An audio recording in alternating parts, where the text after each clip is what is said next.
Why is it so hard to do the little things that would improve my life? The way that our minds are designed is our minds are designed to stop you at all costs from doing anything that might hurt you.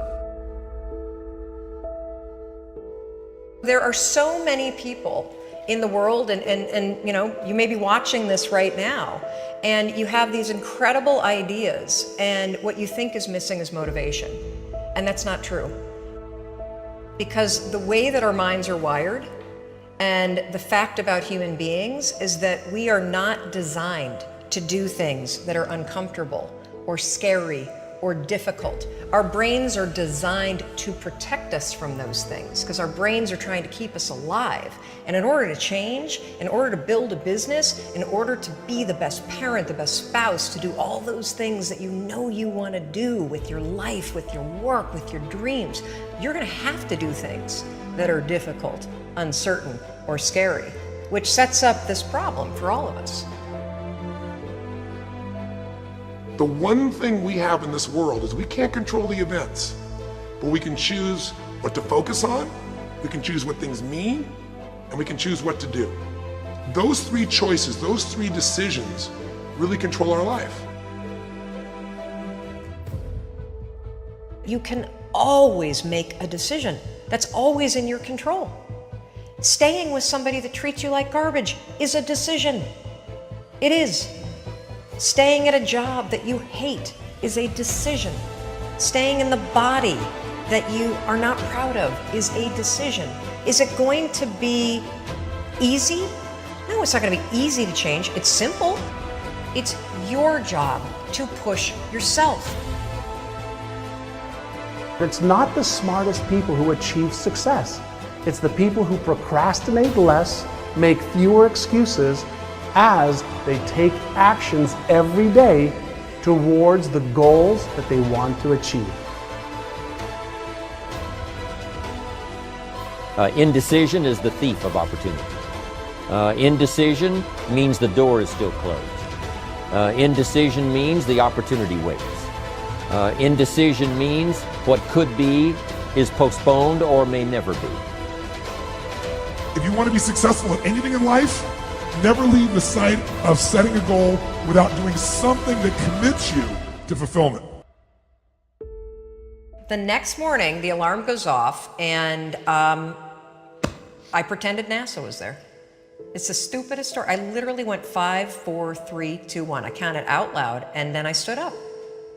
And I'll never forget standing there in my bedroom. It was dark, it was cold, it was winter in Boston. And for the first time in 3 months, I had beaten my habit of hitting the snooze button.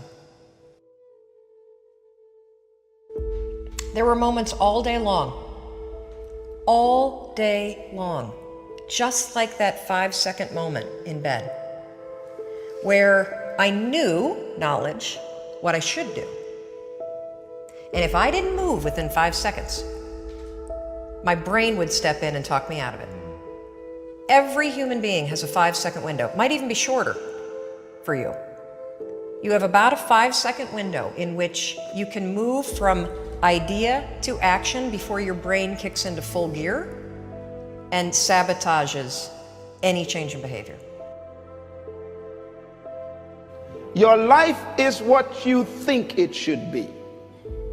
That's exactly what you are right now. You are what you thought you should be. And if you don't like who you are, you got to change what you think you should be. What you think is more important than what you do. And so if you want to change, you got to work on this attitude bit. Decide, commit, act, succeed, repeat. The one thing that all the greats have in common is they sweat the small stuff. They pay very, very close attention to every detail. What makes you comfortable can ruin you. And what makes you uncomfortable is the only way to grow. What you are and what you become depends on how you use your time. The billionaire and the beggar both have 24 hours every day. The old and the young, the black and the white, the Indian and the Asian are all given the same amount of time every day. You cannot stop a day. You cannot stop an hour. But you can control how it will be used. Your life comes down to your decisions, and if you change your decisions, you will change everything. When you understand the power of a 5-second decision, and you understand that you always have a choice to go from autopilot to decision maker, everything in your life will change. You will be a different negotiator, you will be different in sales, you will be unstoppable in the gym, because you will realize the amount of garbage that you put in the way of your hopes, of your dreams, of your potential, of your confidence, of your courage. Everything comes down to the decisions that you make. Take ownership. Take extreme ownership. Don't make excuses. Don't blame any other person or any other thing. Get control of your ego. Take ownership of everything in your world, the good and the bad. Take ownership of your mistakes. Take ownership of your shortfalls. Take ownership of your problems. And then take ownership of the solutions that will get those problems solved. Take ownership of your mission. Take ownership of your job, of your team, of your future, and take ownership of your life. The first source of inspiration is deciding. Second source of inspiration is planning. And now, here's a big source of inspiration, beginning. Getting started. Actually turning thought and the notes on the paper, the plans, actually now committing it to action. Getting started. I'm a humongous believer that ideas are and that execution's the game. Well, I think the one thing that discipline definitely does help you with is it helps you get things done. And when you get things done, when you actually do things, you have more success. If you have more success, and sometimes a big part of success is just not being f***ing lazy and just doing it. Yeah. That's like 90% of it is just showing up. Get there and start working. Like, you're not gonna feel perfect every day. If I only worked out when I felt good, I'd be a fat f***. Discipline, it does start with waking up early. It really does. But that is just the beginning. And I always say that discipline is the root of all good qualities.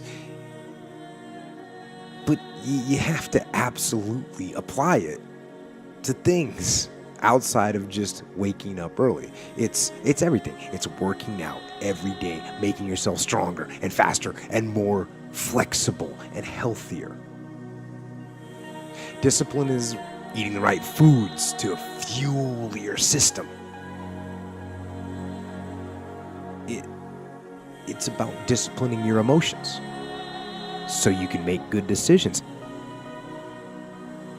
Doing the tasks that you don't necessarily want to do, but that you know will help you. The thing about self-discipline is that it is necessary for everything you do in your life. You have to be self-disciplined. Discipline is not punishment. It's not. If you change your mindset and really focus it on what discipline really is, you start to welcome discipline. You welcome self-discipline into your life. People have to know you, not because, oh, he's a good salesman. Oh, he's a good this. Oh, he's an artist. People need to know you for one major thing first. He works.